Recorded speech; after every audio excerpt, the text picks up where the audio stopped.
ito hong problema po natin sa edukasyon, yung pong functional illiterates. Kumbaga po, kahit na ho, may PhD pa, may masteral ha.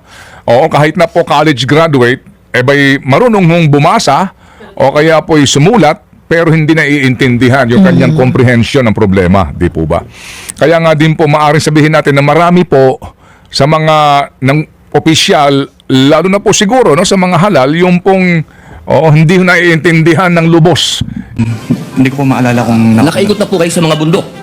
Saan po, Your Honor? Mga bundok. Yes.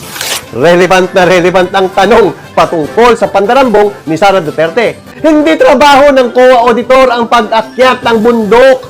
Nagdedesisyon sila based sa dokumento. Sa isang interview, sinabi ni Sara Duterte na dapat daw pangalanan yung mga nagde-defend sa China. Dapat pangalanan kung sino yung mga officials na tinutukoy niya na nag-defend sa China over the West Philippine Sea. Si Robin Padilla, utol mong si Pulong Duterte, si Alan Peter Cayetano at syempre si Rodante Marcoleta. There is nothing as West Philippine Sea.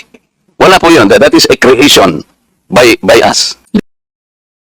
So, good luck na lang talaga sa Pilipinas. Good luck.